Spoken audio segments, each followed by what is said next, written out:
Welcome back, folks. It's been a little while.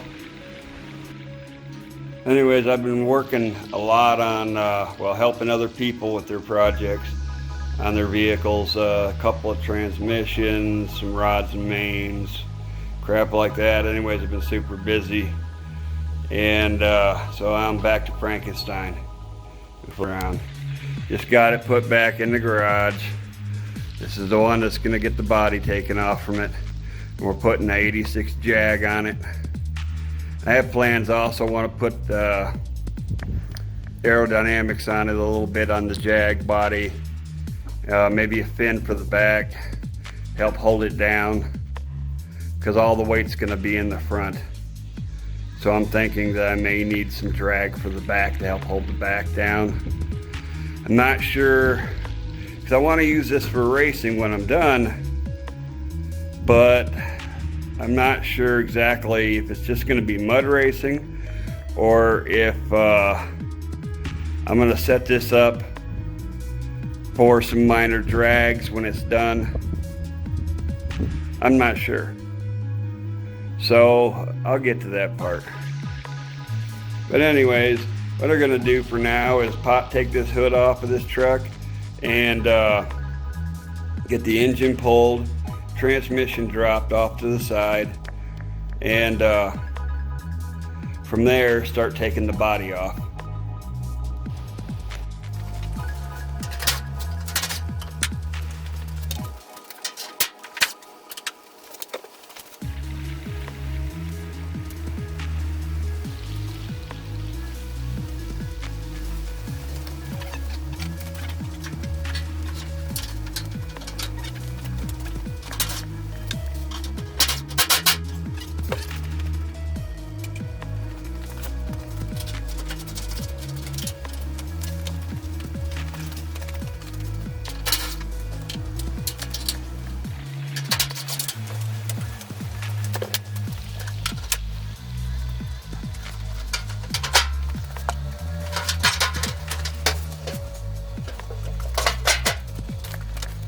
Hood's off. Don't recommend trying it that way. It ain't exactly safe. Anyways, hood's off and it's around, and now we got to start disassembling the engine wires, get all the pieces off that I want to keep, get the battery out of it, just about everything I need, voltage regulator, coil. I'm probably not gonna reuse this radiator, and I'll be removing the standard fan, going with electric fans. Jaguar came with the radiator, has a fan on it already, and it's like much shorter than this one, but it's like much thicker. Instead of having one or two couple cores, it's got like 4 cores. So it should do the same as this radiator here is doing.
As you can see, I finally got the front of this off, but I still don't think this engine is going to slide up the front.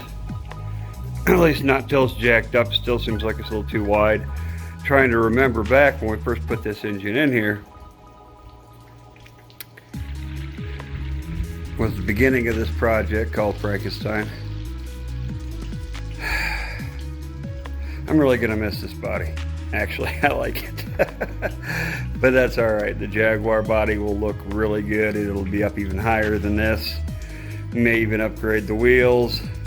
This engine is going to be completely rebuilt, stripped down. I'm going to port the intake and the exhaust, the heads on both sides, and redo the exhaust completely. I may even go with the flow-through carburetor and a turbo on this.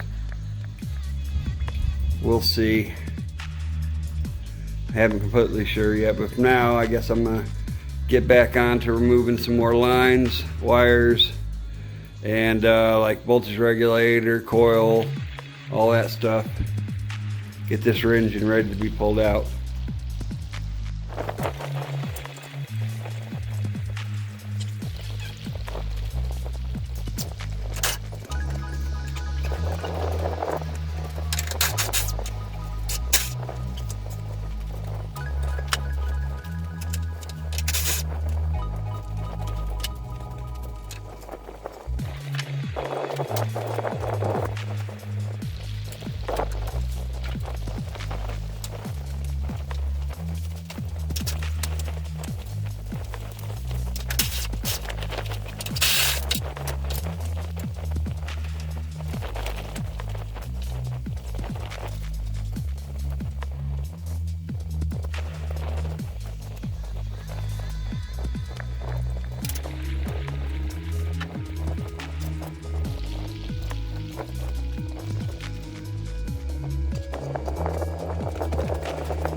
Everything's disconnected now, except the motor mount and trans. I'm pretty sure. Oh no, I guess I still got the wires for the alternator. Got to get off. This thing is nothing but a wiring disaster. It was from the very beginning. It was just thrown together to see if it would work. And after I found out it would work, other projects popped up and doing other stuff for other people, and just never got a chance to do anything else with it until now. Like I said, it's a big project. It's going to take a bit, but we're going to get her done. I'm going to get this engine pulled and then get this body off, which should be fairly easy. I'm going to put a come along there, and go ahead and disconnect the body from the frame, jack it up. Same way we did the other one out there. We took the Explorer off of that frame. See that back out there, the Fordici. And do it the same way. Push the frame out, and then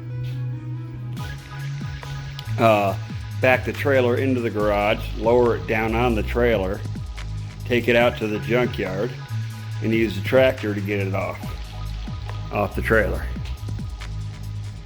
and sit it down out in the junkyard. I think that's how we're going to go ahead and do this.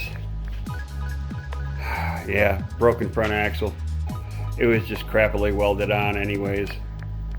So all this is going to be fixed. It's going to be nice. Sandblasted right down to the bare metal and frame, all completely repainted. And get the other rear end put on here with the 410 gears so it matches the front. So I have two Dana 60s. And go from there, I guess. But that's where we're sitting right now. Everything's out this motor now except for the alternator wires, transmission mount or bolts, and the motor mount bolts, and then we can go ahead and pull this engine out and then take the body off. Alright, we got the engine ready to be pulled out. All the transmission bolts are out, starter's off, exhaust bolt nuts are off the bottom. All that's left now is wrap a chain around it and got the motor mounts disconnected and start yanking it up and getting it out of there. And as soon as that's done, we're gonna walk around the vehicle, try and find out whatever the heck is still holding, whatever's holding the body down to the frame, disconnect all that stuff and get rid of anything that I'm not gonna be using. It's going to be a lot of cleanup on this frame. I'm sure there's going to be a bunch of crud we're not using. And it's got to be completely power washed, scoured down so it can be painted. We're getting there. That's something.